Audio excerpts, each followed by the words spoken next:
E aí, gente, esse aqui no episódio de hoje. Eu quero falar um pouco mais sobre o próximo livro do canal, que é uma Constituição para o Metaverso. A versão que está aqui, ela tá numa versão que eu já publiquei, mas é reduzida. Então eu ainda vou adicionar mais páginas. O objetivo é ter umas 300. Então eu sugiro que, por enquanto, não adquira, a não ser que você queira ler a versão gratuita, que é no Kindle Unlimited, que aí tecnicamente é de graça, né? Mas eu só tô mostrando aqui, mas essa versão aqui é uma versão reduzida ainda. E vai aumentar. Aí tem a amostra aqui pra mostrar como é o livro. Esse livro não é no do jeito de alguns outros que eu escrevo, que é um diálogo platônico. Aqui é um livro normal, explicando o tema, né? A Constituição do Metaverso que eu expliquei em outro episódio. E depois a explicação dela. E também, a maior parte do livro, na verdade, é sobre filosofia da lei.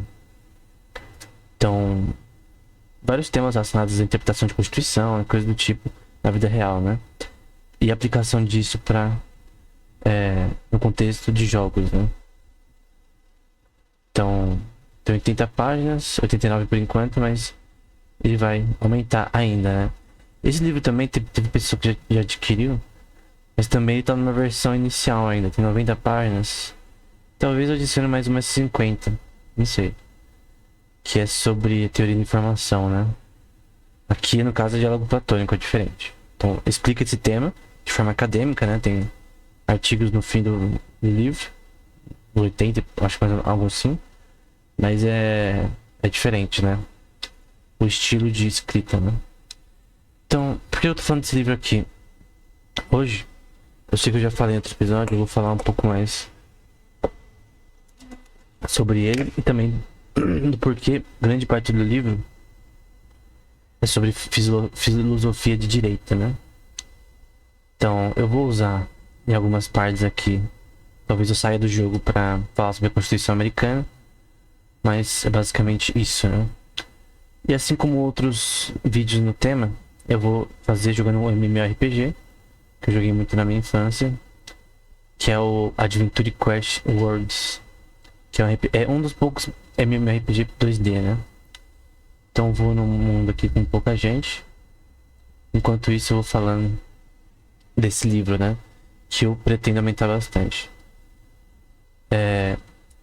Primeiro, qual que é o objetivo desse livro, né? É sugerir algo que é chamado... algo que adicione, na verdade, ao que é chamado de EULA, que é o End User Agreement. Que, por exemplo, esse jogo aqui tem. Você tem que... Ao fazer a conta, você tem que concordar com a EULA. Que é o conjunto de regras com relação aos direitos que tem desse jogo, dos itens que eu tenho aqui, por exemplo. Do direito que eu tenho a itens, a minha conta como um todo, que eu posso ser banido, coisa do tipo. E também com várias outras questões relacionadas ao jogo. E também tem a TOS, que é o Terms of Service, que é relacionado aos direitos de jogadores, questões relacionadas ao que você pode ou não falar no jogo, ações que são abusivas ou erradas, enfim, cada jogo tem a sua forma, né? Eu vou ver se eu vou pro modo história. Vamos ver se o Shadowfall. Eu vou no modo história pra ser mais fácil. Eu não tô com minha conta original, né? Antigamente eu tinha uma conta que era um Necromancer. Fiz uma quest enorme pra virar Necromancer. Mas enfim, eu não tenho acesso à minha conta original, né? Então essa conta aqui é um pouco mais posterior. Então, qual que é a questão do livro, né? Primeiramente, que eu já falei em outro episódio, né? É a questão do que é chamado de Constituição do jogo, né? Não é uma coisa que os jogos têm. Normalmente os jogos só tem a EULA e a TOS. E seria uma adição a esses dois pra não só defender o direito dos jogadores, mas para que o jogo tenha um pouco mais de organização. Porque muitos jogos atualmente eles têm um problema que é a falta de organização. O que seria essa falta de organização? Por exemplo, no Tibia, Quando você... Peraí, deixa eu pegar a quest aqui. No Tibia, quando você tem jogadores que estão praticando Power Abuser, né? Exigindo pagamento de jogadores novos ou coisas do tipo. Basicamente, isso pode tirar dos jogadores do jogo. Eu, por exemplo, já saí quando eu era menor do Tibia exatamente por causa da... que eu levei um TED, né? Os caras... Eu ficava pedindo esmola no jogo. Não faça isso, né? E aí... O cara ficou bravo. Que eu ficava pedindo esmola no jogo e aí... Ele me deu um TED. Basicamente ele me perseguia. Pra onde quer que eu fosse. Deixa eu ver se eu consigo... O som tá muito alto aqui.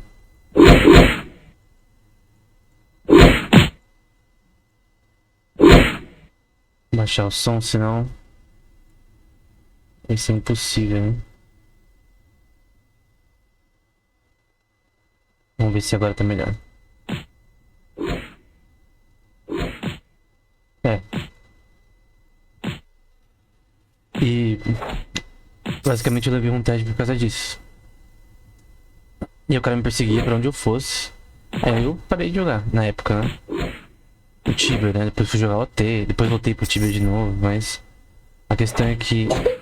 É um exemplo de uma prática que, entre jogadores que é um mundo PVP, né? Enfim... O que tem no jogo são as guildas que permitem que tenha mais controle sobre isso. Então meio que... Acho que... Será que é aqui mesmo? Então as guildas permitem que você tenha um controle maior sobre isso, né? Então se alguém estiver te enchendo o saco, você fala pra guilda e a guilda resolve o problema, né? Ou entre os jogadores da guilda. O problema é quando você não é nem de nenhuma guilda, né? Quando você não é parte da guilda dominante. Basicamente o que as pessoas da guilda dominante fizeram, que é a guilda que domina o servidor, através de guerras do quiz, faz o que quiser com os jogadores, né? E nem sempre a guilda toma as decisões que beneficiam os jogadores neutros, né? São os jogadores que não participam de nenhuma guilda, né? Eu, por exemplo, sempre fui um jogador neutro. No Tibia, né? Eu nunca participei de uma guilda. Não lembro se no hotel eu já participei. Mas eu sempre fui neutro em todos os MMO que eu já joguei, né?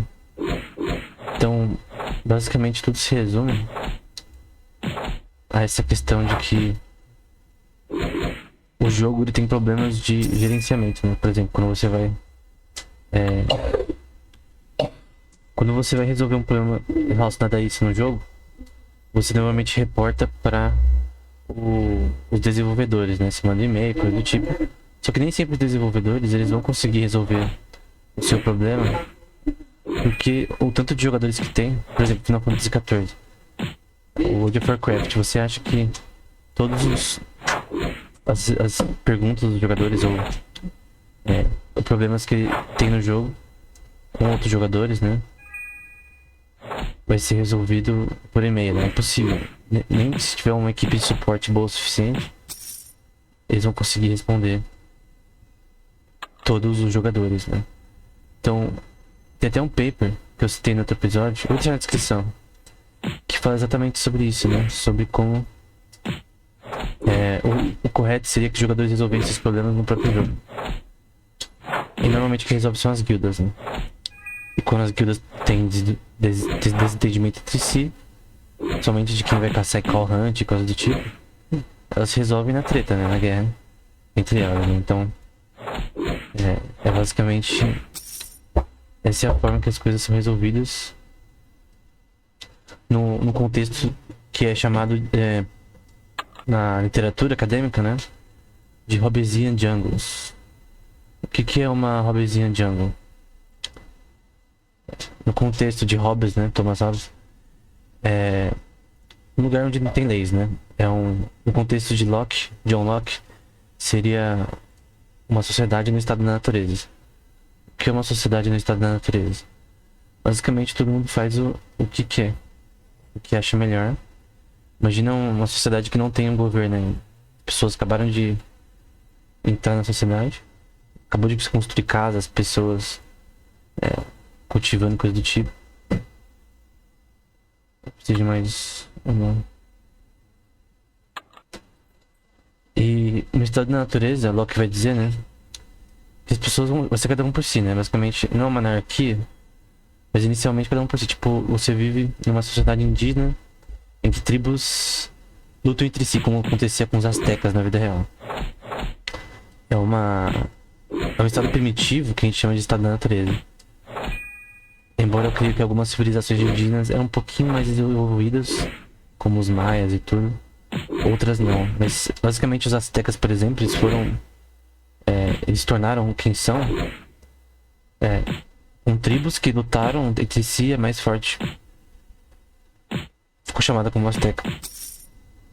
Então, não sei se muitas foram absorvidas. Mas basicamente tudo tem a ver com essa questão de que tudo é decidido no termo legal a fortiori, né? Que é pelo mais forte no contexto de jogos, né? Isso para todos os MMORPGs que tem guildas, que tem sistemas PVP. Você vai. E que é possível os players guerrearem entre si como Eve Online, que é um jogo de nave que é assim, que é um MMO. Tudo é resolvido na treta. Então você tem um problema com uma corporação no Eve Online, que a economia do Eve Online é um sistema super capitalista, né? O que é um sistema super capitalista? É tudo na base de corporações que querem produzir, querem coletar recursos, vender esses recursos. Tem corporações que é como se fosse guildas, mas é chamado de corporações. Só pra mostrar que realmente é um tema que existe, né? Às vezes talvez as pessoas veem meus vídeos e acham que não existe o que eu tô falando. Então, por exemplo, EVE Online Economy. Você vai ver, praticamente tem poucos papers sobre EVE Online, infelizmente. A maioria eu já li aqui, mas basicamente tem muitos artigos sobre a economia do EVE Online. Do Tibia não tem muito, creio que quase nada, né? Mas deixa eu pôr aqui, por exemplo, Tibia Economy. Não tem. É de outras coisas aqui. Mas, por exemplo, se pôr Castronova aqui, eu vi vários artigos sobre esse tema, né? Desde 2001. Um dos papers mais importantes nesse tema é o do Castronova, né? Sobre no EverQuest 2. É um paper muito interessante, eu até vou colocar aqui. É um dos papers assim que eu acho mais interessante nesse tema, né? Tem o do Polka também. Deixa eu ver. Ó, esse daqui é muito bom, recomendo que vocês leiam. Ele descreve como é a economia desse jogo. Como a moeda desse jogo era maior do que de outras. De moedas fiat, né? Se você, por exemplo, Player Auctions. Não, eu vou pôr aqui Tibia Dollar. Aí eu venho aqui Player Auctions. Eu venho Market Price Tracker. E aqui você vai ver na economia de cada um desses jogos o preço das moedas do jogo em dólares. Eu creio que deve ter o Dragon Quest Sword também. Vamos ver se tem. Vamos pra letra D. Dragon Quest. Não sei se vai ter. Acho que não tem especialmente desse. Mas você vai ter vários jogos aqui, World of Warcraft, Final Fantasy. Por exemplo, 150 milhões de gil, que é bastante. Nesse jogo estão valendo, no geral, varia de servidor para servidor, $69. World of Warcraft, 80 mil gold tá valendo $68. E assim sucessivamente. O Tibia, olha, realmente, 25 mil k de gold vale $49, depende de servidor para servidor. Então cada jogo, aqui ó, o Elder Scrolls Online sempre tá em alta. 40 milhões de gold vale $145, né? Então você pode fazer a conversão de gold para dólar. Tipo, no RuneScape, que é um jogo muito famoso. Quanto de dinheiro são $500? Vão ser esse tanto de gold aqui. Milhões de gold. Não é mil não, tá? É em milhões nesse caso. Esse M aqui. Então, Infelizmente o Dragon Quest Worlds não tem aqui, mas é uma economia. Isso não tem como negar. Tem artigos acadêmicos sobre esse tema. E uma coisa que é clara na literatura acadêmica, que eu li bastante para escrever os outros 2 livros que eu escrevi no tema e que já falei no canal, é a questão de que, por exemplo, o que é propriedade virtual nesse contexto? Meus itens aqui, como que eu considero eles como propriedade virtual? Tipo, no caso, deixa eu achar o volume aqui. No caso, pode ser considerado propriedade virtual ou não? Acho que agora já tenho os itens que eu preciso. Porque se vale dinheiro, os itens, o dinheiro que tem no jogo, e isso é uma parte da Constituição que é pra resolver. Que o jogo, no contexto de bona fides, né, de boa fé, não deveria banir jogadores sem motivo. Por que não banir jogadores sem motivo? Porque é injusto. Eu creio que seja injusto pra você. Que tanto a Iola, de qualquer jogo que você perceber, tanto a Iola quanto a TOS, tanto que você assina antes de, quando você vai fazer a conta, de todos os jogos que você já jogou, elas beneficiam mais a empresa do que o jogador. Isso é óbvio. Eu entendo isso. E o objetivo da Constituição, que, assim, o jogo aceita se ele quiser. O objetivo é que jogos usem ela, mudem ela, que os jogadores venham e mudem ela pra oferecer para os desenvolvedores, né? Mas que eles usem para que tenha um controle melhor com relação à forma de governo do jogo, que eu dividi em executivo, que é os desenvolvedores, são eles que mandam o bagulho todo, o judiciário, que são os jogadores que vão decidir questões como, por exemplo, tretas entre guildas, questões de banimento. Aí vai ter toda uma investigação para provas com relação a se uma pessoa é banida ou não, que já acontece em resoluções, em questões entre guildas. Acho que preciso de mais um. Então, é basicamente uma forma, e uma coisa que já acontecia no Terra, que era um MMORPG, e no EVE Online acontece ainda hoje. EVE Online é uma democracia deliberativa, né? Pra provar isso, né? EVE Online Deliberative Democracy. Desde 2005, né? Aqui tem um paper, mas vamos pra esse daqui, ó. Vai falar dessa questão de como o EVE Online é uma democracia, embora o poder do executivo, que é o desenvolvedor, é muito grande, né? Mas tem um paper que eu já falei em outro episódio que mostra com mais detalhes, mas é uma democracia deliberativa. E tem pessoas no jogo que são eleitas a cada 6 meses, um ano, alguma coisa assim. São 9 pessoas, acho que são eleitas pra fazerem parte das decisões no jogo. E é eleito de forma democrática, né? Os jogadores que decidem quais jogadores vão representar eles no conselho ali do jogo. Não que eles mandam no jogo, mas eles vão meio que... eu vou morrer aqui. Eles vão meio que ajudar na tomada de decisões com relação ao jogo. Isso acontecia no Terra também, tinha eleições, tinha marketing de eleições no Instagram. Isso é uma coisa que já é normal, já acontece em outros jogos. No Rivendell parece que vai ter isso, mas no contexto da Constituição do Metaverso seria que os jogos deveriam ter esse sistema e que deveriam ser eleitos jogadores para fazerem as regras do servidor. Então, por exemplo, no Tibia tem centenas de servidores. Tem do Brasil, tem da Europa, sei lá, dos Estados Unidos. E cada servidor, ele teria as leis... Leis não, né? O correto é regras. Que seriam feitas pelos próprios jogadores. Em vez da guilda fazer as regras, porque no Tibia hoje em dia, quem faz as regras é a guilda. Se a guilda falar, vai ser assim, assim, assim... Quem chegar do outro servidor pra cá vai ter que pagar um preço, ou vai ter que participar da guilda. Vai ter que pagar um valor mensal pra poder ter acesso às hunts. E você tem que aceitar, né? Se você não aceitar, você não joga. Então meio que existe essa questão de que... Existe essa questão de que quem decidia as paradas no servidor do Tibia e de outros jogos são a guilda dominante. Antigamente, no RuneScape tinha um problema. Até eu tenho que mostrar aqui também. O Grand Exchange. Acho que é assim, Grand Exchange. Eu já vi alguns papers falando sobre isso. Como o RuneScape, quem decidia os preços das coisas. No EverQuest 2 também acontecia isso.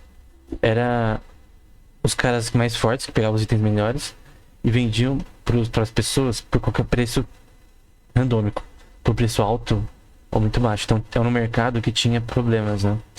Como o RuneScape resolveu esse problema de pessoas vendendo itens por muito caro ou muito barato, né? É o que é chamado de Grand Exchange, que você pode ver no mercado qual é o preço dos itens que você deseja, né?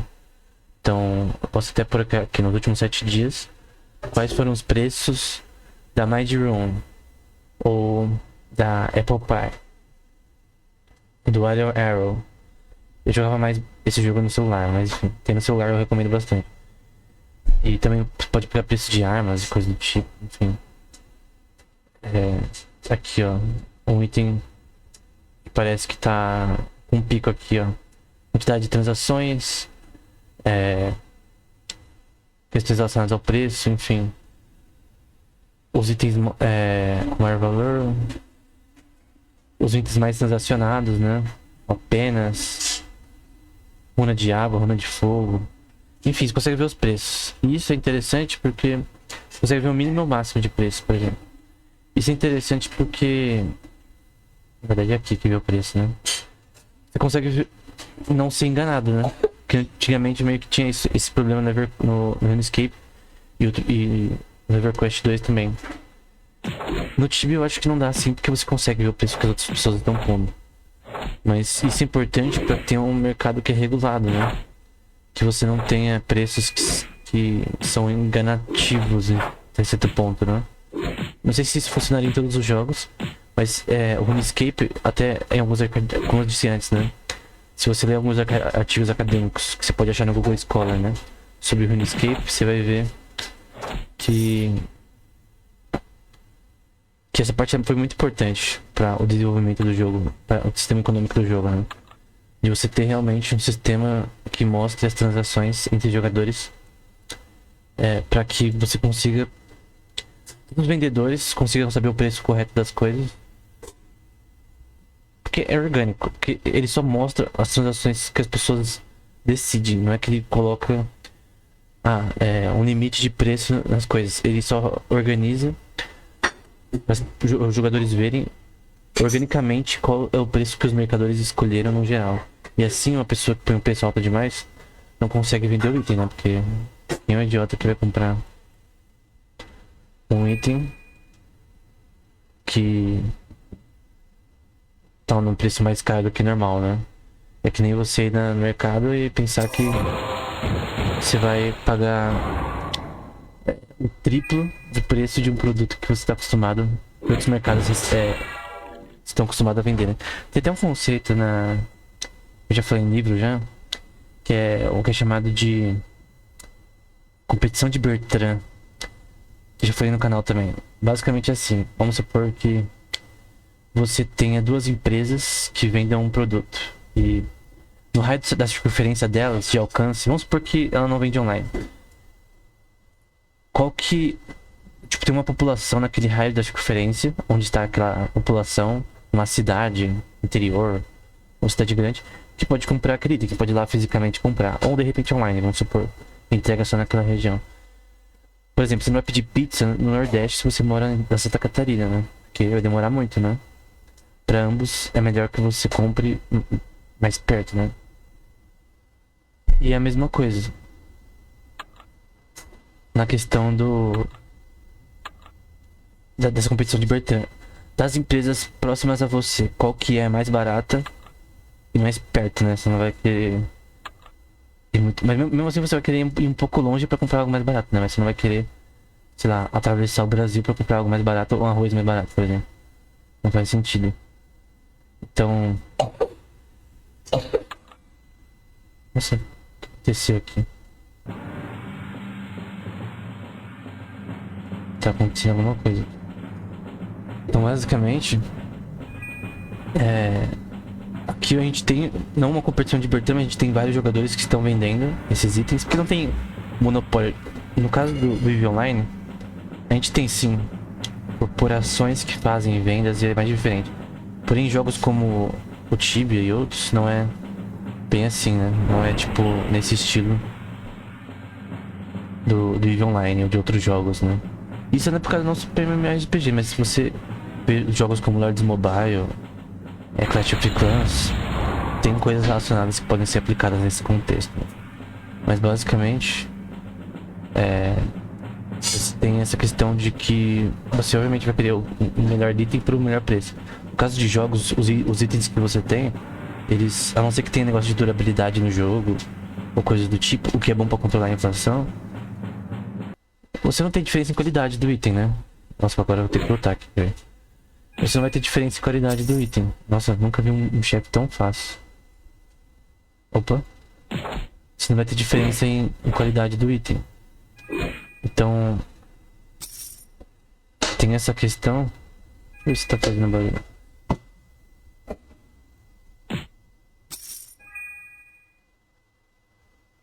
Será que eu tenho que aumentar o jogo um pouco?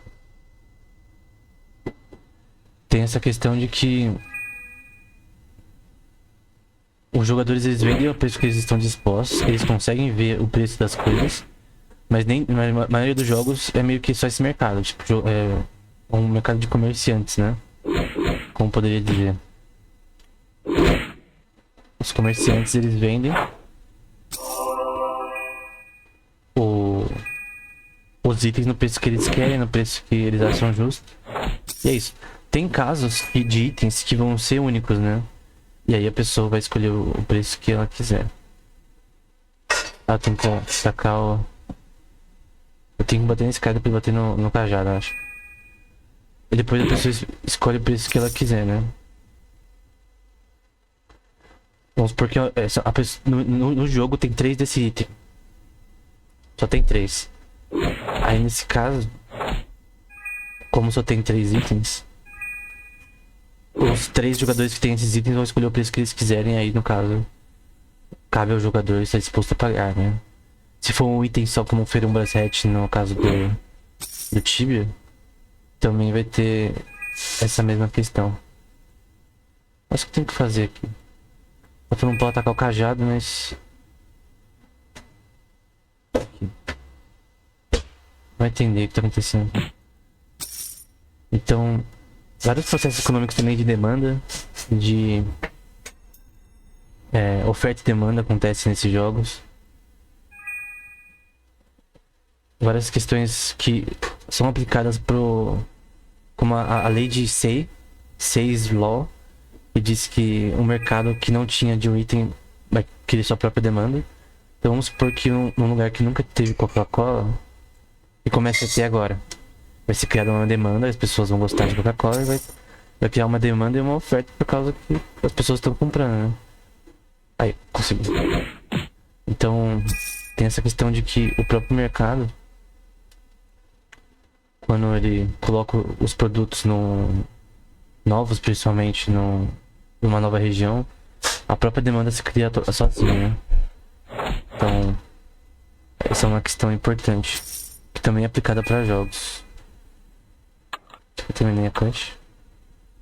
Eu tenho quest.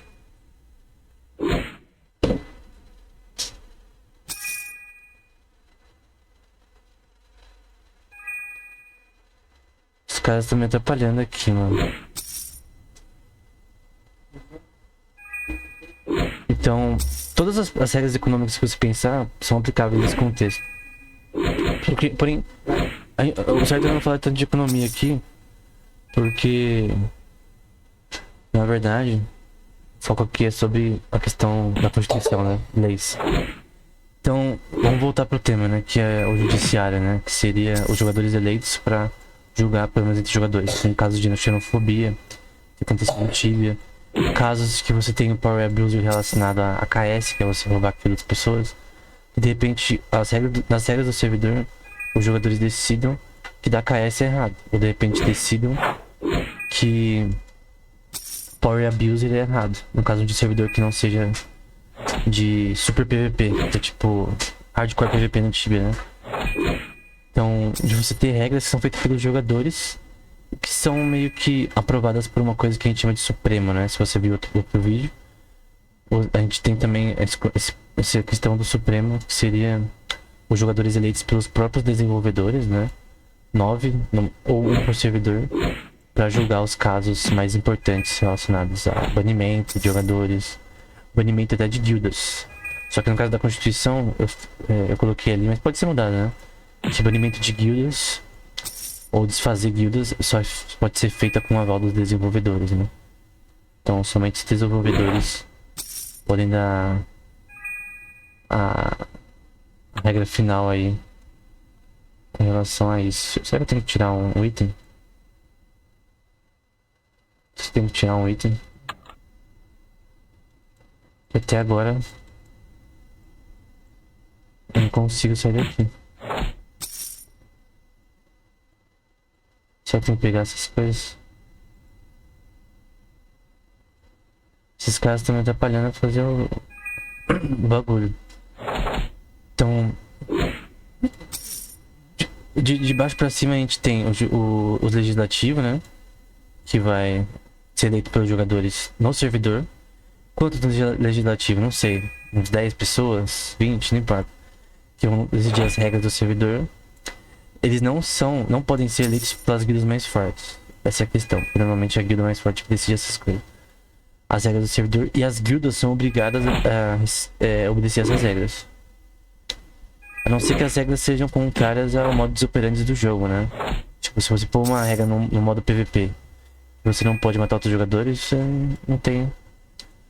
O jogo perde a graça, né? Então, obviamente as regras não podem contrariar o objetivo, a diversão do jogo. Tipo, ter guerra, coisa do tipo.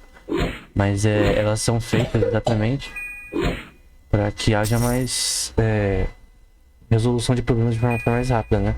Como ter até, por exemplo, caso de bots. Pra você reportar um caso de bots que não foi detectado pelo jogo, você tem que mandar e-mail, é mó rolê. Normalmente o cara nunca é banido.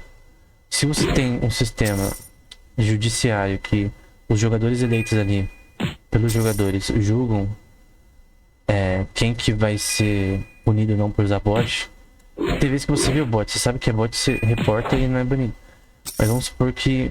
Até porque é impossível do jogo lidar com todos. Vamos supor que é um jogo que tem milhões de jogadores, né? Como que vai lidar com tanto problema, né? Então é bom que no servidor os próprios jogadores meio que resolvam, né? Obviamente pode ter falsos positivos, né? Depende do outro jogador pagar pra um cara do judiciário banir um jogador, né? E lembrando que isso já acontecia com GMs. Os GMs basicamente é o que seria o judiciário, né? Eles que iam julgar as ações dos jogadores, se foi incorreto ou não, e banir eles conforme a necessidade, né? Opa, consegui. Acho que eu não peguei a quest, sou burro. Ah, já completei. Pronto. Agora... Ganhei alguma coisa? Então meio que os problemas são resolvidos pelos próprios jogadores no próprio jogo, né? Isso é uma forma mais simples do que atual, né? De você lidar com o que os jogadores fazem, né? E é uma quest que é paga. Deixa eu ver se eu... O problema é que eu venho aqui, mas não... Geralmente quando tá com a estrela aqui eu não posso... Eu tenho que ser premium. Vamos ver se eu consigo ser premium. Deixa eu tomar uma água aqui. Vou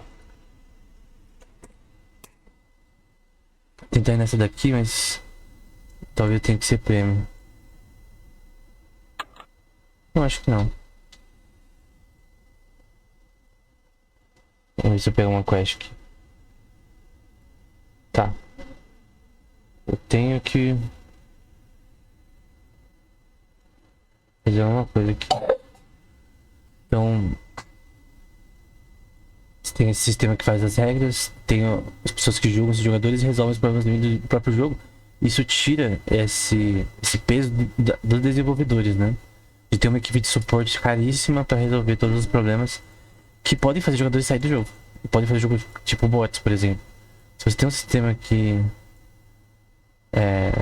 acaba com os bots de uma forma mais simples, meio que a gente resolve um problema que é um problema que causa jogadores sair do jogo. Então eu creio que só essa questão de bots já é interessante, ou questão de power abuse, ou outras questões com relação a comportamento de jogadores que talvez não seja segundo a Iola, segundo as regras do próprio jogo. Enfim, guildas que estão abusando do seu poder no jogo e coisas semelhantes, né? Então, deixa eu colocar a quest aqui. Essa quest foi muito fácil, né? Então, em resumo, né? Tem o legislativo, são eleitos por jogadores que fazem as regras do servidor, de cada servidor. Tem o judiciário, que julgam as questões com relação aos jogadores. E uma coisa, no caso do judiciário, só pode ser eleito jogadores que têm um tempo de jogo. Você não pode simplesmente entrar no jogo e ser parte do judiciário. Você tem que ter conhecimento no jogo. E você tem que ter um nível mínimo, né? Você não pode simplesmente ser nível 1 pra sempre e... Porque alguns GMs, por exemplo, eles não eram tão bons assim no jogo, comparado a outros players, né? Então, o certo seria um GM que ele é bom, né? Que ele joga bem. Que ele é conhecido como um jogador... Não de alto nível, mas um jogador que sabe como o jogo funciona, né? E tem casos que não é bem assim. Então, e tem um prazo de mandado, né? Então você não pode ficar pra sempre no jogo. Tem que ficar até... Será que é aqui? Você tem que ficar até o seu mandado, que eu acho que eu coloquei ali 6 meses, se eu não me engano. Então, tem a questão também da interpretação, né? Eu falo bastante no livro dessa questão de interpretar a Constituição de acordo com o que ela diz, né? Então, se ele tem 6 meses, e você coloca no... Vamos supor que um jogo ele aceita, além da EULA que ele já tem, e o Terms of Service, e aceita colocar uma Constituição que ele acha legal. Seria uma tentativa interessante para ter uma interação maior com os jogadores. E aí vamos supor que a EULA diz que seja 6 meses, então tem que ser seguido, né? Então, no Supremo é também um mandado maior. São eleitos pelos próprios desenvolvedores e os jogadores também recebem uma recompensa com até coisa do próprio jogo, de repente itens, armor, sei lá. Eles recebem coisas que... Consigo equipar isso aqui? Deixa eu ver se tem uns bagulho bom pra equipar aqui na equipe.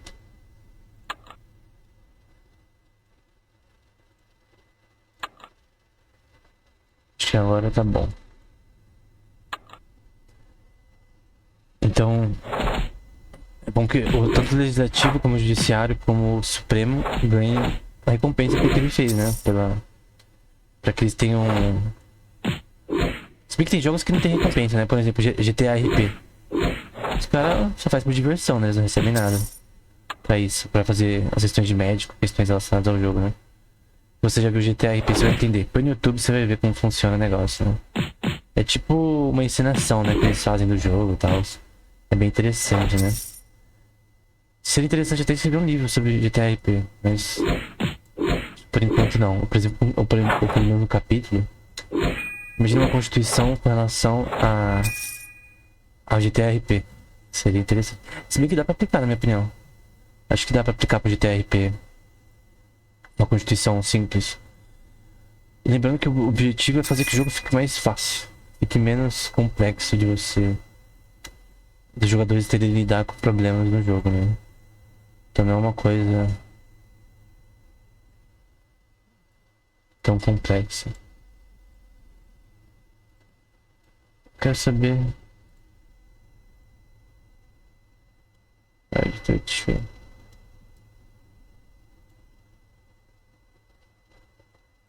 Vamos ver se é por aqui. Então... é bom que eles recebam uma recompensa, não com coisa do próprio jogo, e a maior recompensa é pelo judiciário, ou pelo Supremo, que eles são eleitos pelos desenvolvedores. Acho que é justo que eles recebam uma recompensa maior pelo que eles fazem, né? E o Supremo que decide as decisões mais fortes entre servidores também. Eu coloquei na Constituição que seria um candidato supremo por servidor. Mas, por exemplo, o Adventure Crash Worlds tem 13, 20 servidores. É pouco. O Tibia tem mais de 100, se eu não me engano. 50 e pouco, não sei.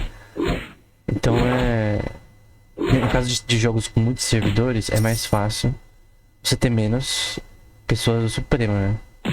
Então nesse caso aqui do Adventure Crash, eu creio que 10 tá bom pra lidar com todos os problemas. E dentro de cada servidor tem seu legislativo, seu judiciário. Porque no Evercrash isso não funciona. Nesse jogo aqui isso não funciona. É mais pra Tibia, World of Warcraft, jogos que tem uma interação entre jogadores maior. Não que esse daqui não tenha. Eu já joguei também a versão 3D do Adventure Crash, que eu gostei bastante. Mas tem que ter um sistema de guildas mais organizado. Um sistema PVP. Eu creio que é mais interessante para jogos que tenham servidores PVP essa Constituição. É porque parte que é o preâmbulo lá de direitos, que é com base na Constituição americana, assim, inspiração, né? É só sobre regras sobre guerras, né? Como no Tibia, né? Que você pode ter espião, você pode ter coisas que são relacionadas ao jogo, né? Então é mais ou menos isso. Então, qual que é o objetivo no geral, né? Pra ficar claro, né? Será que por aqui que tá? O objetivo no geral, como eu disse antes, né? Só pra terminar essa parte, é que tenha controle. Que os jogadores resolvam os problemas no seu próprio jogo. E isso deixa o jogo mais simples, né? Mais fácil de se jogar, mais divertido, né? Porque os jogadores têm uma interação maior, né? Que é o que o Ravendal, por exemplo, diz que quer fazer. Será que é isso que eu tenho que perguntar? Não, é um urso.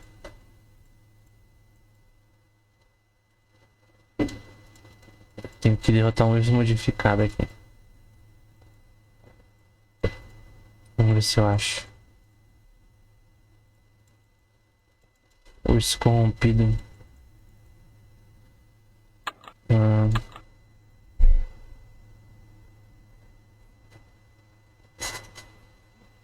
Twisted Tooth. Twisted Tooth.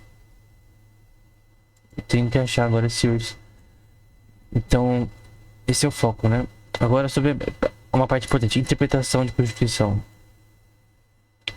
Primeiro que elas têm que ser aceitas pelos jogadores, né? Assim como o Yola e o TOS, que você já tem que aceitar quando você faz uma conta em qualquer jogo. Tem que ser aceito pelos jogadores essa Constituição, né? Na hora de fazer a conta, ele vai lá, se ele quiser ler, Maria provavelmente não vai ler. Assim como a Yola e a TOS. E aí, tipo, exemplo aqui, ó. Yola World of Warcraft. Aí é o End User License Agreement. Aí é grande, né? Várias questões são questões legais aqui. E é meio, assim, chato de ler, né? Eu não vou ler nunca isso daqui sem motivo. Só pra escrever livro ou falar do tema. Eu não vou jogar um jogo, eu não vou ler essa coisa. Então é uma coisa que provavelmente ninguém vai ler, mas que faz parte do jogo, né? Tanto esse sistema. É bom que quem participa do legislativo do judiciário leia. E eles aceitam, né? Tem que ter consentimento dos jogadores pra aceitar que essas são, além da Yola e além da TOS, são partes do jogo. A Yola, ela não agride os desenvolvedores, pelo contrário. Ela entende que os desenvolvedores são uma empresa, o jogo tem que fazer lucro, então o correto é que a Yola não seja contra as questões dos desenvolvedores, questões como defesa de propriedade intelectual, coisas do tipo, né?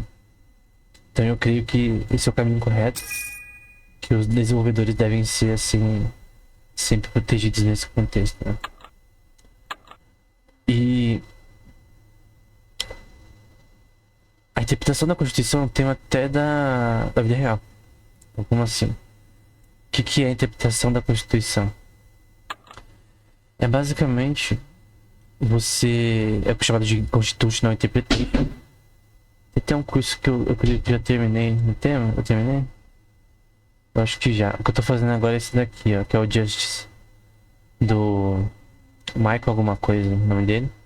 E eu tava fazendo um que chama Constitutional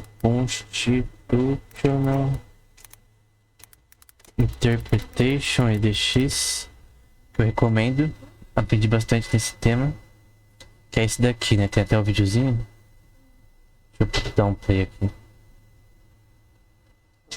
We the people, the American people, we've long venerated our Constitution. We credit means. E ele é muito bom, porque ele ensina assim a história da Constituição americana, quais as questões relacionadas à Constituição e os casos que eu tô falando aqui nos últimos vídeos do podcast que eu criei recentemente no canal, foi que eu aprendi nesse curso. E aí eu fui ler mais a fundo. Então vários temas que eu escrevi também no livro, por causa desse curso aí que ensinou. Eu gostei bastante aí dele, né? Então eu creio que é um curso muito bem feito, né? Sobre o que ele fala, né? O que é interpretação da Constituição, na minha opinião, né? É você interpretar a Constituição com uma coisa chamada intenção do autor. Então, por exemplo, quando eu vou ler um livro, o que eu quero fazer ao ler o livro, né? Eu quero interpretar o que aquele livro está dizendo da forma mais original possível, né? Então, se no Crônica de Nárnia o autor está dizendo que o personagem foi pra, sei lá, foi pra Nárnia, eu creio que esse é o significado dessa frase, dessa proposição, né? Isso é muito simples, né? Não é algo complexo. Será que eu tô no lugar certo? Opa. Eu tô no lugar certo? O que eu fico fazendo essa quest?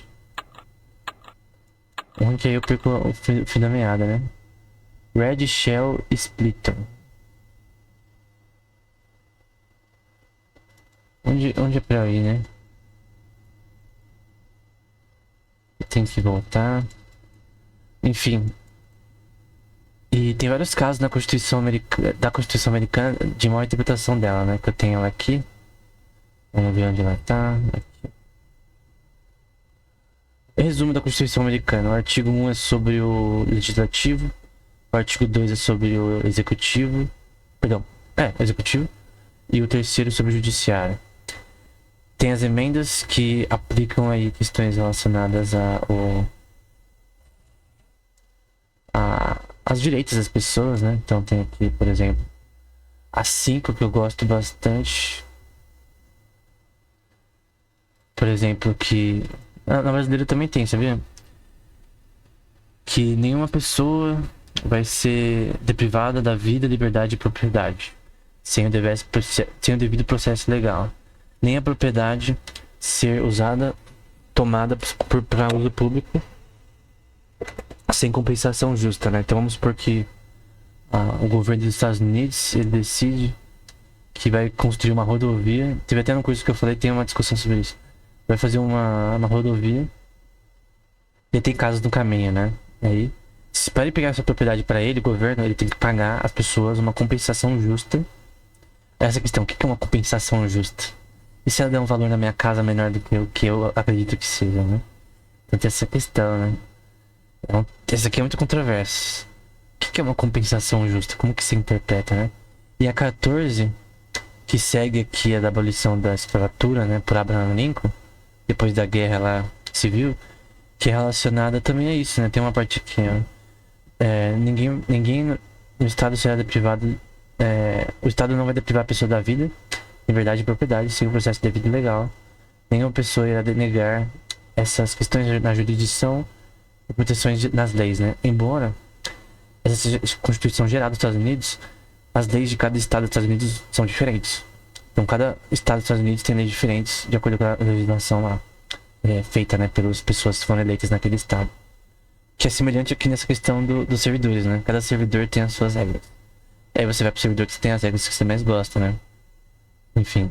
Essas são as principais. Tem uma que eu acho interessante, que é a do álcool.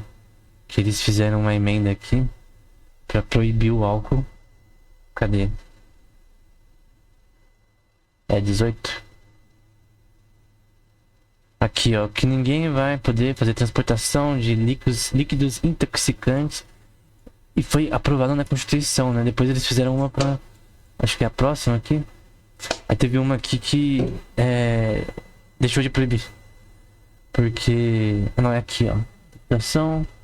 Possessão aí de líquido, de álcool, né? Principalmente. É proibido, né? E depois foi... Essa emenda foi anulada. Viram que não dá certo se proibir álcool, né? Pessoas tomavam mesmo assim escondido. Que aí vai ter esse negócio de Al Capone, máfia italiana, enfim. Seja poderes de chefão. Você vai ver. Esse Red Char escrito o quê? O problema desse jogo é que às vezes você não sabe onde você tem que ir. Será que essa tartaruga aqui de novo? Então, tem essa questão, como que a gente interpreta a Constituição?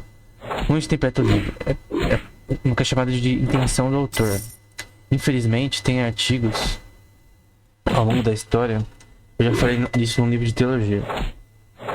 Foi meu quinto, chamado de Resquícios da Natureza Divina. Tem um capítulo que eu falo sobre isso, sobre essa questão da intenção do autor, que é muito importante para a interpretação bíblica, né? Que, cara, se você deixar que a intenção do autor não valha mais, basicamente você não tem interpretação mais, porque aí o texto significa o que você quiser. Então quando o texto diz, e também na Constituição brasileira aqui, ó. Se eu puxar aqui, ó. É Constituição brasileira.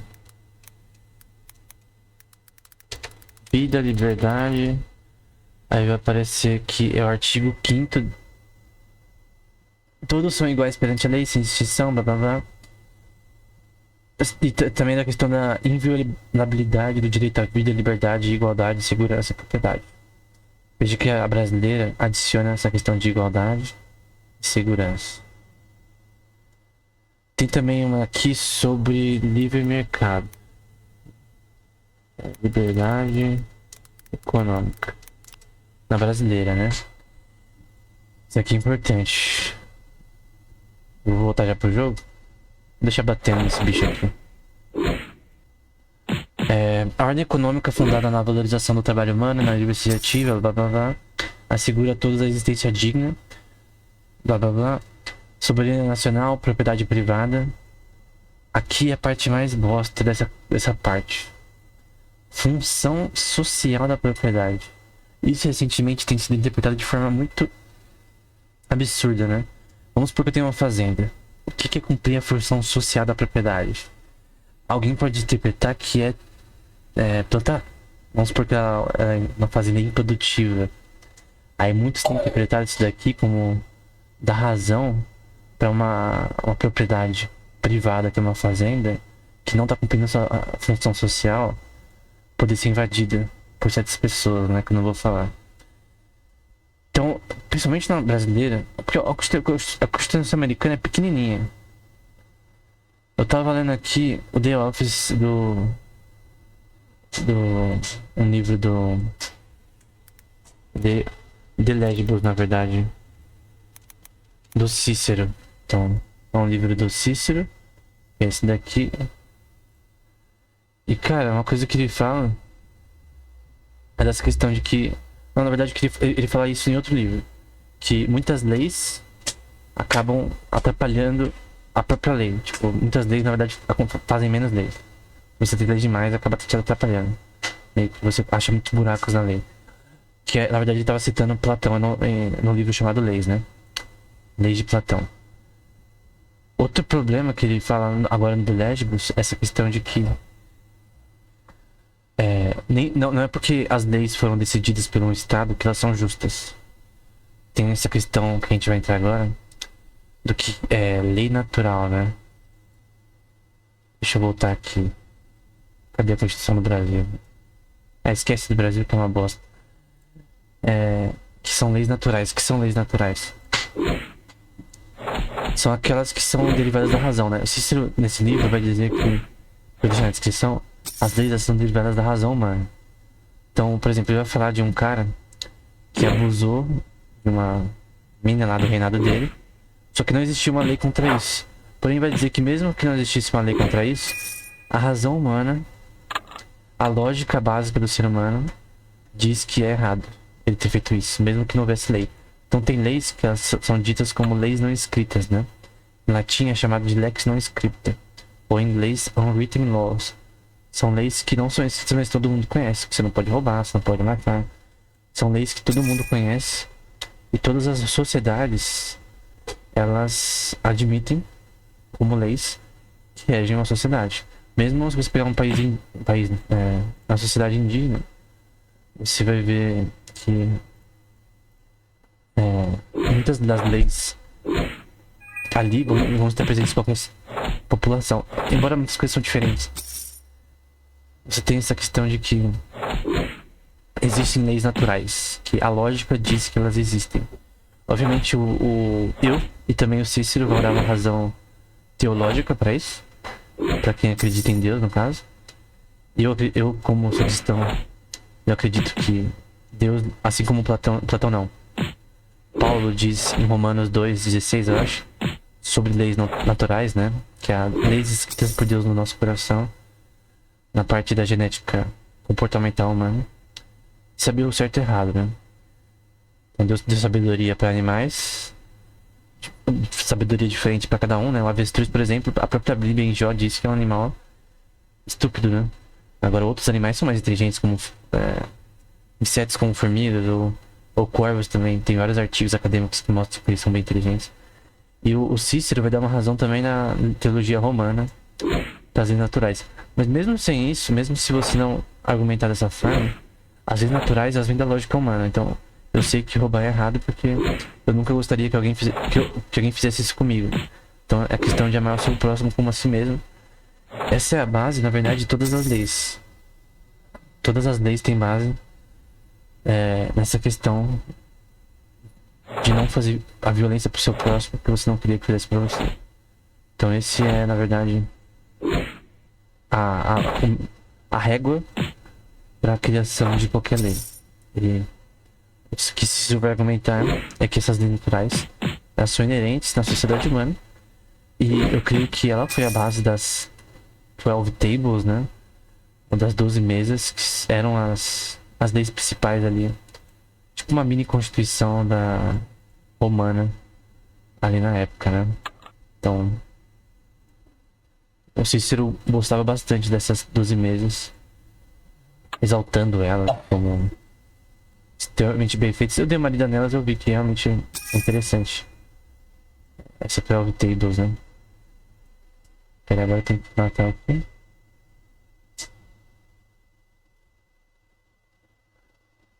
E então um ponto, o Cícero vai falar também que nem, não é porque as nações fazem tais leis que elas são justas, né? A questão é, a gente deve obedecer leis injustas. É impossível não obedecer, porque não tem como uma sociedade ser perfeita, né? Não tem como todas as leis serem justas. Bom, é impossível uma sociedade com os seres humanos falhos que todas as leis sejam justas. Então Cícero fala sobre essa questão, que, por exemplo, tem na história da Grécia tem o que é chamado de tirania dos 30, né? Parece que um tio e um primo do Platão também fazia parte da tirania dos 30. Então foi uma tirania feita por tiranos, né? Que mandavam em tudo ali em Atenas, né? E eles, na verdade, faziam o que eles queriam. Prendiam quem queriam, assassinavam quem queriam. E basicamente foi um reino de terror. Platão, na sua 7ª carta, né? Vai dizer contra a tirania dos 30, né? Sobre como ele não quis participar, mesmo que tinha lá seu tio e seu primo nela. Que ele achou que ela era contra a virtude. Platão achou, isso é a 7ª carta dele, fala, né? Que participar daquilo seria contra a sua própria ética, virtude que ele advogava, né? Eu creio que isso... ele vai falar que até Sócrates foi convidado a participar dessa tirania dos 30, né? Mas ele não quis. E ninguém obrigou ele, parece, né? Depois, na morte de Sócrates, né? Foi posteriormente da tirania dos 30, né? Mas Cícero, em vários dos seus livros, ele cita a tirania dos 30, né? Até porque o Cícero é fanboy de Platão. Mano, o cara é fanboy no nível máximo. Com razão, né? A Platão é realmente bom. E aí, ele vai falar nessa questão de que como a tirania dos 30 era algo totalmente legal, né? O próprio Cícero vai ser a favor, vai defender um dos caras que participaram aí do assassinato de César, né? Não sei qual César. Se será o César Augusto. Mas ele defendeu uma das maiores aí casos legais, né? Da história de Roma. Ele defendeu, conseguiu defender, provar a inocência, né? Eu acho, né? Do cara que participou nessa questão do César aí. Que era o líder da época, né? O Senado que matou César, né? Tem até um mangá que eu li recentemente que tem uma referência a isso. Mas foi o Senado aí que parece que o César meio que olhou pra eles com desprezo, não cumprimentou ele direito. Algo assim. E aí eles decidiram ferrar ele, né? Então... E parece que o Cícero também não gostava do César, não. E o Cícero também era fanboy de Roma, né? Muito fanboy de Roma também. Enfim. Então... A questão é... As leis devem vir da lógica natural das coisas. Então, por exemplo, ele fala por exemplo, de um livro, eu creio que é o The Legends também, se não me engano. Ou é o The Office. Que ele fala de um cara que ele queria, tipo, alugar um lugar, acho que na praia, alguma coisa assim, pra ele descansar, um político, né? Com os amigos, tomar um vinho, sei lá. Só que aí, o cara meio que enganou ele. Ele falou que era um lugar que era bom pra pesca. Só que no fim, quando ele chegou lá no lugar, que ele pagou, ele viu que não tinha o que ele queria, né? Que era a questão da pesca. Então ele pagou à toa, né? Tipo, ele não teria o que ele queria. De verdade. E aí, parece que o Cícero defendeu ele, né? Legalmente, como fraude, né? Então, fraude. O sistema legal romano já era um sistema bem assim construído. E até no livro de Legibus, o Cícero dá uma constituição dele, que ele mesmo criou. Seria uma constituição muito boa, na minha opinião. Ela é pequena, ela é menor do que a dos Estados Unidos, mas ela é muito boa. Mas uma coisa que é presente em Platão e presente em Cícero é que muitas leis atrapalham. E a Constituição brasileira, por exemplo, tem umas 300 páginas. Você lê seções da Constituição brasileira, você vê que tem tantas brechas para interpretações diferentes, que a Constituição americana ela foi feita limitada, pequena, por design, foi intencional. Até nas palavras, né? Para realmente que ela não fosse tão fácil você meio que achar forma de burlar ela. Então, Constituição muito grandes, elas vão ter buracos. Vão ter buracos que vão fazer a Constituição inútil. Coisas contraditórias na Constituição, coisas do tipo, né? Eu que, por exemplo, na Constituição brasileira, ali naquele artigo que eu mostrei, sobre liberdade econômica, que a soberania nacional é um problema. Então, você por aqui, ó, Constituição, liberdade econômica, aí tem aqui soberania nacional. Eu posso interpretar da forma que eu posso regular os negócios com outras nações para depender da soberania nacional do mercado nacional. Taxar Shen, fazer o que eu quiser. Constitucionalmente, falei errado, mas beleza. Isso é permissível. Então eu creio que essa parte aqui, nesse artigo, e essa aqui é ruim. É mal feito. Ah, mas tá falando contra a Constituição. Tá errado. É o que Cícero fala, né? Se a Constituição que você tá falando tá errado. Tá errado e acabou, mano. That's my road. Assim. Dwarf Road, eu tenho que ir em Dwarf Road. Onde é Dwarf Road? É aqui dentro. Isso.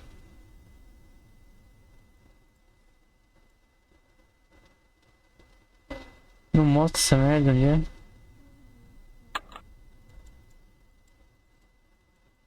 Aqui não deve ser, né?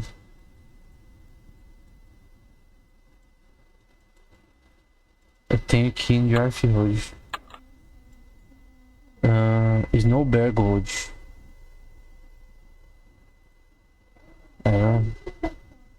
Vamos tentar achar esse troço. Então... Deixa eu ver se não achar nada desse bicho. Então tem essa questão de que... Tem leis que são mal feitas e acabou. São contraditórias. E Cícero argumenta isso categoricamente. E eu concordo. Eu creio que a gente tem que também ter nossa opinião própria, né? Eu odeio ficar só citando os outros. Eu creio que... comparada à americana, a Constituição brasileira é bem fraca, né? Na minha opinião. É uma questão de ser... De ter brechas, né? Ter brechas que fazem ela ficar, assim... Ter falhas, né? O que é um problema. Porque o principal ponto aqui não é só a formulação da Constituição, é a interpretação dela. Você viu aquela parte da função social. Aquilo pode ser interpretado de N formas no contexto da liberdade econômica. E tem o que é chamado de Judicial Supremacy, ou supremacia judicial. Se você vir no Google Scholar, você vem no Google Scholar, aí você vem aqui e escreve Judicial Review, ou Supremacy, não importa. E você vai ver vários artigos, tem até aqui, se tem no livro, se você tem que citar mais. Não, acho que não tem no livro isso daqui ainda não. Se tem só num vídeo que eu postei, isso daqui eu vou citar posteriormente. Uma coisa que é chata de direito é que os artigos nesse tema são muito grandes, cara. Você vai em artigo em ciência da computação, física, em 5 páginas. Todos os artigos de direito é grande pra caramba, né? Dá muita... Dá uma preguicinha, mas... É legal, sim. Então... Aqui vai defender o Judicial Review, tá? Esse paper, mas... Ele vai falar sobre as origens, né? Como que isso nasceu. Vai falar de John Marshall, coisa do tipo. O caso do... Como fala? Marbury versus Madison, coisa do tipo. Eu não vou falar esses casos aqui. Eu odeio me repetir de novo. Porque tá no meu canal. Então, se você vir aqui acessar meu canal, você vai ver aqui o novo podcast sobre direito, né? Que tem aqui o caso Marbury vs Madison, Dort vs New York, McCulloch vs Maryland. Todos esses 3 casos são sobre interpretação da Constituição Americana, e esse aqui também tem a ver com Judicial Review versus o que é chamado de Concurrent Review, que eu já vou falar. Então, o que é Judicial Review? É você, o Supremo Tribunal, ter a possibilidade de interpretar, de ter supremacia na interpretação da Constituição. Isso vem de John Marshall nos Estados Unidos, que era um juiz muito famoso. No caso Marbury versus Madison. Então, essa questão de que... Vamos supor que o Supremo, ele tem, assim, autoridade para interpretar a Constituição maior que o Executivo e o Judiciário... E o Legislativo. O que acontece? Não precisa de presidente, não precisa de Constituição, porque o Supremo é superior a ambos. Então tem uma crise nos 3 poderes em alguns países, que o Judiciário é mais poderoso do que os outros poderes, que eles podem vetar tudo, que eles interpretam a Constituição como quiser. E a Constituição é a lei. Então, principalmente quando uma Constituição é mal feita como a brasileira, você vai ter esses problemas, né? Eu tô falando de novo, é mal feita sim. Em vários pontos é mal feita. Então tem essa questão, né? Como que se resolve isso? É o que Thomas Jefferson chamou, tem um artigo na descrição sobre isso, Concurrent Review. E é os 3 poderes conseguirem interpretar a Constituição. Obviamente o Supremo tem uma voz grande nessa questão. Porém, cara, quando eu leio a Constituição brasileira, por exemplo, vamos pegar o artigo que eu citei. Constituição e liberdade econômica. Vamos lá. Qualquer pessoa com capacidade de ler um texto que não é analfabeto, ela pode ler isso daqui e entender. Ela não precisa ser do Supremo Tribunal Eleitoral para saber ler isso daqui. E ela não precisa também simplesmente acreditar que o Supremo são seres divinos na interpretação constitucional, que o que eles falam é mais importante que o próprio legislativo e que o executivo. Então o executivo não sabe ler. E qual é o caso mais famoso sobre isso? É um caso que eu falo nesse episódio aqui, que é o Dredd versus Scott. Então deixa eu pôr aqui, Dredd versus Sanford, perdão. É Dredd Scott versus Sanford, que é esse caso aqui que eu falei nesse vídeo aqui, que é basicamente um caso que a Constituição, o Supremo interpretou a Constituição americana de tal forma a dizer que todos os cidadãos que eram negros não poderiam ser vistos como cidadãos dos Estados Unidos. Foi uma decisão do Supremo, a pior decisão do Supremo da história dos Estados Unidos. E aí o que aconteceu? Abraham Lincoln, ele foi lá, tem até aqui um discurso do Abraham Lincoln, né? Se eu pôr Dredd vs Scott, Abraham Lincoln, ele vai fazer um discurso, tem até o discurso dele aqui, se você quiser ler depois, falando sobre essa decisão e falou sobre como ela era, na verdade, inconstitucional. Até porque a Quinta Emenda Americana, ela defende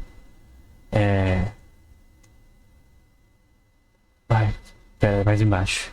A Quinta Americana depende dessa questão da liberdade de vida, liberdade de propriedade, isso de todos os cidadãos dos Estados Unidos. E essa decisão, no caso do Dredd vs Scott, que foi um cara que estava tentando conseguir liberdade no estado de Louisiana, que era um estado que foi comprado pelos Estados Unidos da França, né? Então os Estados Unidos pagou para a França para comprar Louisiana. Era um estado neutro, né? Que tinha o sul, que era a favor da escravidão, e o norte, que era contra, né? Que era o caso do Abraham Lincoln, né? E aí, no caso, ele lutou contra o judiciário pra falar, pô, Supremo, você tá falando merda. A gente não vai acatar o que você está dizendo no discurso dele, né? E isso gerou a Guerra Civil Americana. Pra você ver quanto esse bagulho é importante para a história aí dos Estados Unidos. É um dos casos mais importantes aí de que Judicial Review, essa questão de que o Supremo pode interpretar a lei como ele quiser, tá errado. E nessa Constituição do metaverso que eu ofereço, eu creio que também é errado você interpretar ela da forma que você quiser. Você interpretar da forma que você acha melhor. Que isso... deixa eu ver isso aqui. Isso não é o correto, né? Com relação a própria interpretação de um texto.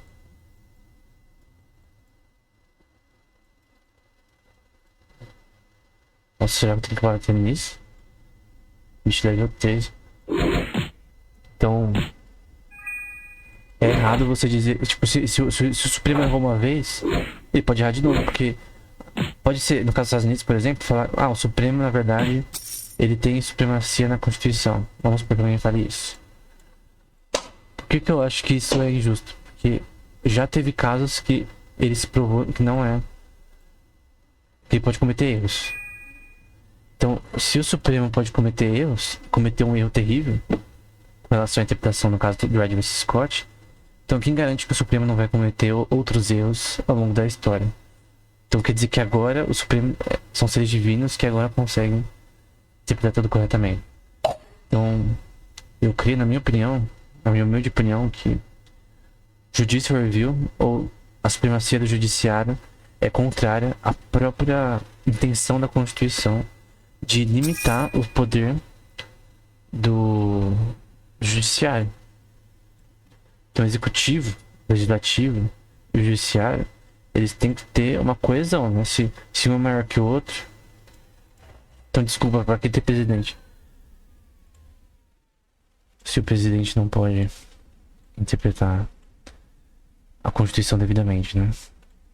Então, eu creio que essa questão da interpretação da Constituição é uma das mais relevantes para que os três poderes possam interpretar ela, que é chamado de Concurrent Review. Traduzido ficaria a revisão simultânea dos três poderes, mas também, na minha opinião, que deveria ter uma coisa relacionada ao povo. É uma democracia, não é? Então por que o povo não pode interpretar a Constituição também? Você tá dizendo que o povo não consegue ler? Algo que é simples e claro? Simplesmente é contraditório, né? Extremamente contraditório.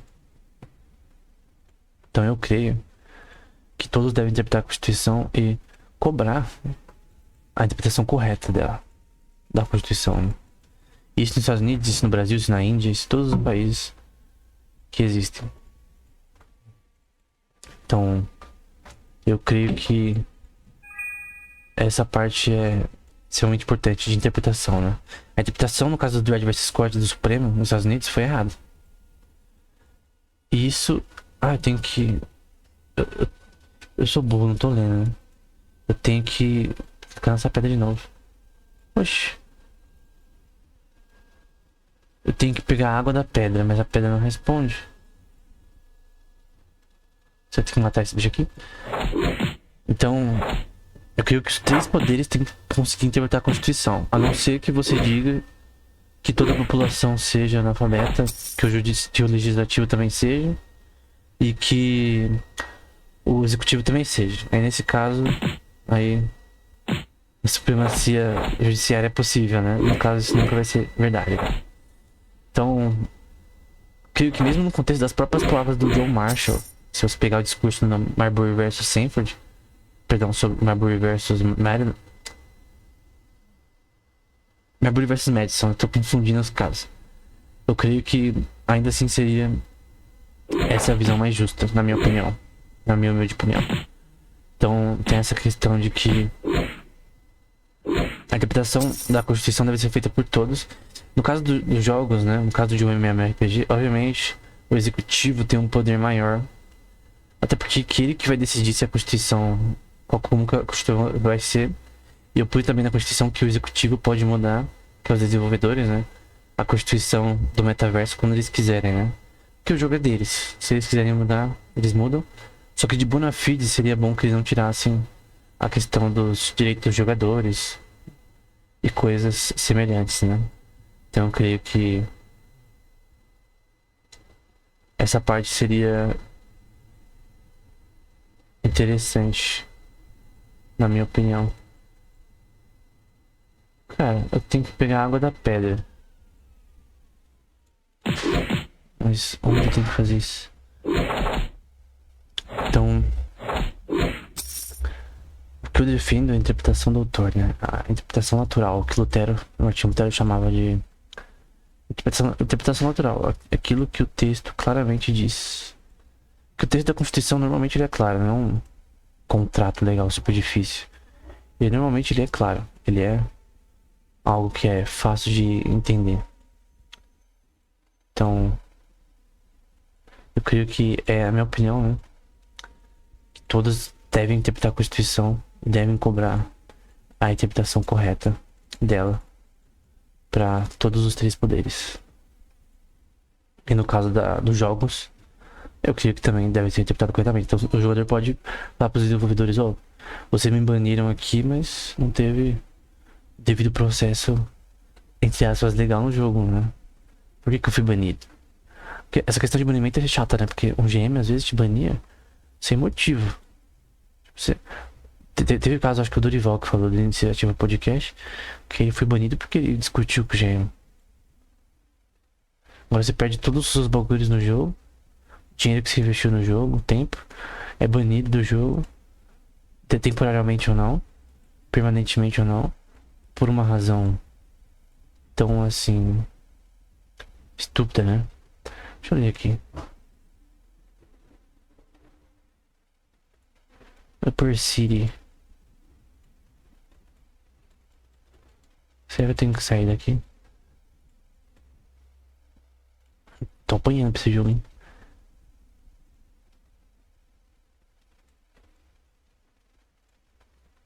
Será que eu tenho que sair? Nossa, Ori Balboa. É o minério do Alck Balboa aqui. Então, essa questão da interpretação é muito importante, né? Chega de questões de da morte da intenção do autor, né? Que as pessoas podem interpretar as formas de como quiserem, né? E eu acredito no... Eu não sou totalmente originalista na minha interpretação das questões legais. Ah, finalmente, é aqui mesmo. O que é o originalismo, né? É você interpretar a Constituição no seu contexto histórico o mais literal possível. A interpretação moral, que seria com relação ao positivismo, talvez, seria que você tem que interpretar te permite uma interpretação mais livre. Se eu vou pegar aqui no Google Scholar sobre moral, acho que na verdade dá aqui, moral interpretation.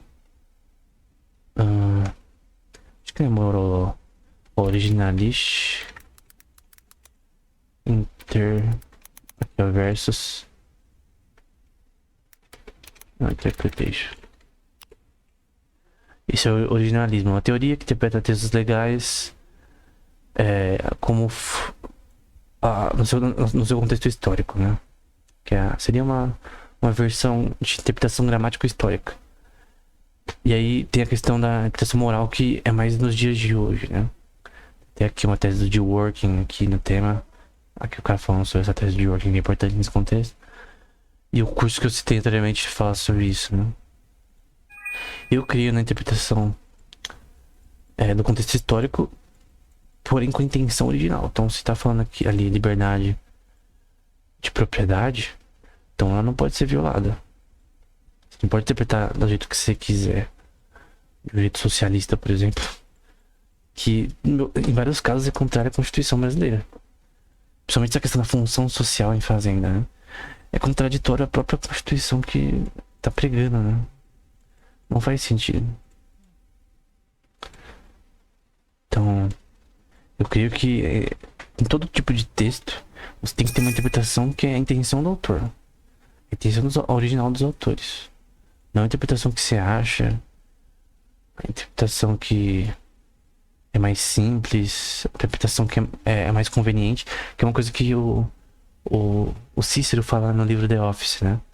Do que é moral e conveniente, né? Você toma suas decisões para aquilo que é mais moral, a sua consciência, para aquilo que é conveniente, né? Que vai te beneficiar mais, né?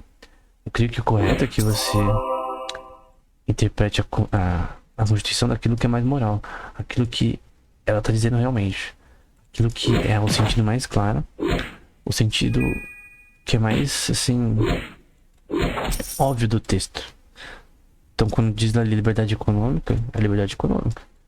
Ah, mas os impostos estão sendo abusidos sobre certas empresas e isso é uma violação da Constituição.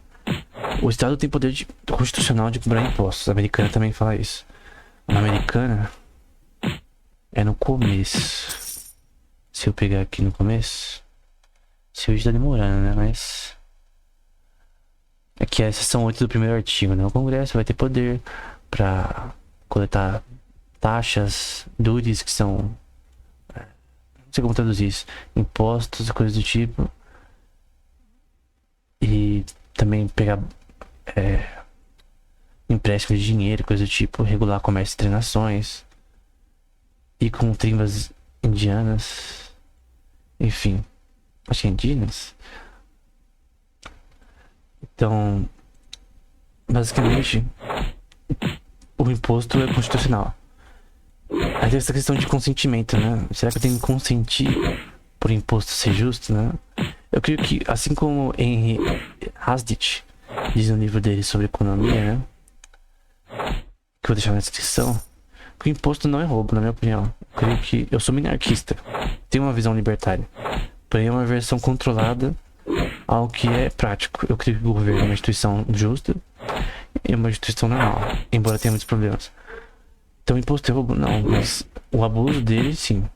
Quando você vai muito à direita na curva de Laffer, né? Porém, é ruim quando o imposto ele é contrário ao propósito do próprio governo, né? Que é pro benefício geral da sociedade, né? Então o imposto tem que ser o mínimo possível. O mínimo pra que seja realizável, né? Quando o governo ele quer achar imposto em tudo, né? Tipo, tacar imposto em tudo, em jogo, em todo tipo de coisa possível e imaginável. Que é uma questão de Rothbard, num livro que eu vou deixar na descrição, que é Making Economic Sense. Cara, você cobrar mais impostos não resolve o débito nacional. Vamos supor que uma pessoa ela tem débito, ela tem dívidas. Ela ganha mais dinheiro, vai fazer ela ter menos dívidas se ela vai continuar gastando? Não. Porque é uma questão de administração do dinheiro. Não é questão de quanto você ganha. Tem pessoas ricas aí que estão em dívidas, que gastam demais, não tem um controle. Então, é basicamente isso. Se um estado não busca diminuir os seus gastos, basicamente nunca vai conseguir pagar sua dívida. Se bem que tem um número de dívidas normal, né? Só que nunca vai conseguir pagar suas dívidas se não diminuir o seu estado, né? Diminuir seu custo. Até por uma questão administrativa pelo bem de si mesmo, né? Então o estado ele tem que diminuir seu custo não porque a gente tem que se libertar, coisa do tipo, mas porque realmente é por bem do próprio estado, né? Que ele diminua os seus custos. Então, eu sou da economia austríaca também, né? A versão nova, né? Mas Dragon Ball de novo.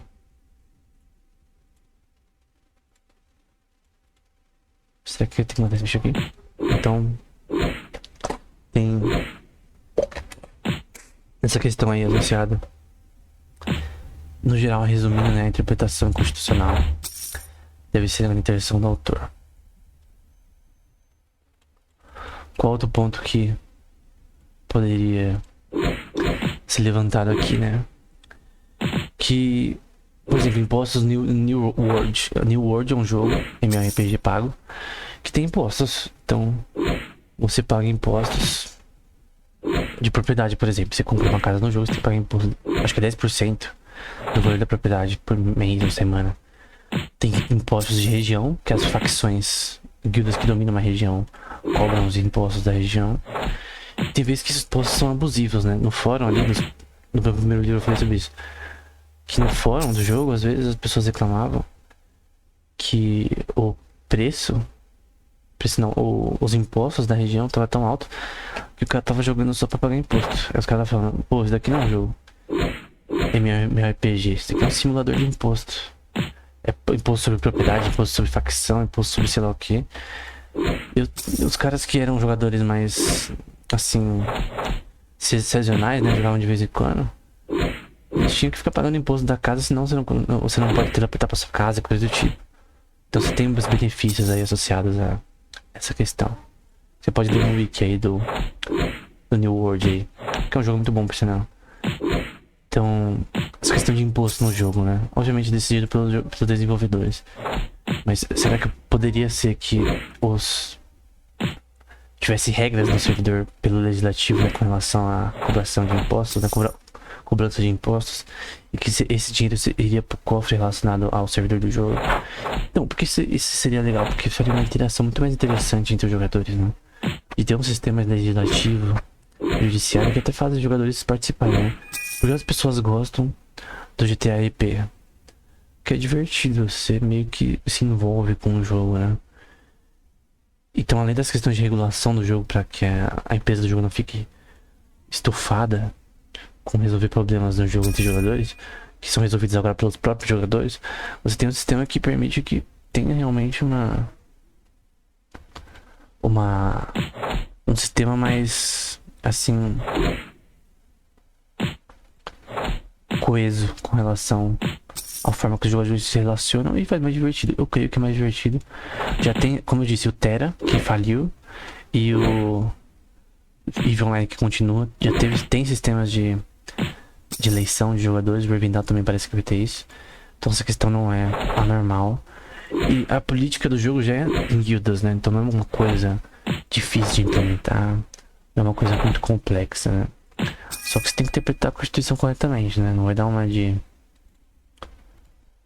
judicial review da vida e interpretar como você quiser, né? Assim como num caso legal, a empresa que vai, do jogo vai responder a casos legais, ela vai ter que interpretar corretamente a sua EULA, né? Depende, eu já vi casos da empresa mudando a EULA pra favorecer ela em caso legal. Mas no caso que vale a EULA no momento do que o caso aconteceu, né? No caso do Second Life, a empresa parece que fez isso. De um caso aí de um cara que foi acusado de usar um hack num leilão de casa no jogo. Porque no Second Life as casas custam bastante, né? Tem, às vezes milhares de dólares aí. Mais de 30 mil dólares aí. Enfim. E essa questão, porque propriedade virtual é tão importante no jogo. Então, tudo no jogo vale dinheiro, né? Então tem essa questão relacionada à jurisdição do próprio país do que o jogo está inserido. Que os casos legais vão acontecer com relação a eu e a TOS. A Constituição é mais para ter uma regulação diferente, que tem uma interação entre jogadores, como o EVE Online fez com essa democracia deliberativa, né? Então, eu creio que no geral eu falei sobre tudo, né? Então, as regras também que os jogadores devem fazer no seu servidor devem seguir as leis naturais em relação a comportamento entre jogadores, né? Então, sem power abuse, de repente, sem transações acima de um preço normal, sei lá, qualquer tipo de coisa que seja imoral do ponto de vista do jogo, né? Aí os próprios jogadores que decidem, né? Então, você tem o legislativo, você tem o judiciário, você tem o supremo e você tem os desenvolvedores. Então são 4 partes aí. Você tem os jogadores neutros que não estão associados com isso, mas eles vão eleger os jogadores. Aconteceu alguma treta entre guildas, aconteceu um problema de xingamento xenofóbico, falando que os brasileiros são isso e aquilo. Aconteceu bots, aconteceu pessoas usando macro, aconteceu coisas que são ilegais dentro de um servidor. De repente vamos supor que um servidor não permite espião em guerras no Tibia. Aí tem que ser punido. Então as guildas têm que ser punidas pelo judiciário e pelo Supremo. Como esses casos são julgados? Tem que ter o devido processo de investigação, né? Então o certo seria abrir um Discord ou no Zoom, sei lá, uma call com um membro do judiciário que vai julgar entre as pessoas. De repente pode, se você quiser fazer um negócio até mais interessante, que tem no caso do GTA RP, você ter advogado e coisa do tipo, não sei. Mas você ter testemunhas e coisa do tipo. Eu vi o cara usando bot lá, eu tenho um print, eu tenho um vídeo, eu gravei o cara usando bot. E aí você apresenta como provas e o cara vai julgar conforme as regras do servidor, as leis do servidor, o que é justo, né? Aí vai falar, mas e se o cara pagar o cara pra banir uma pessoa justamente? Aí essa pessoa tem que ser investigada também, assim como na vida real. No caso do jogo, você tem que ter um sistema de judiciário, né, que funcione, né? Obviamente vai ter casos que uma pessoa vai ser injustiçada, né? Mas elas já são injustiçadas pelos próprios desenvolvedores, né? Agora elas vão ser pelos próprios players, né? Então é uma coisa mais interessante. Em caso de banimento, você poderia pôr uma regra na Constituição que seria só o Supremo que poderia banir jogadores, por exemplo. Ou é só um caso de guildas, enfim. É uma questão que é decidida pelos próprios jogadores. Na minha opinião, é muito mais interessante assim do que a versão atual, né? Então eu creio que era isso. Até me demorei mais do que eu queria. Eu creio que essa questão da Constituição de Metaverso, ela é útil. Ela não é inútil, na minha opinião. Eu creio que é uma forma interessante de você ter um jogo mais coeso e interessante. Então era isso. Até o próximo episódio.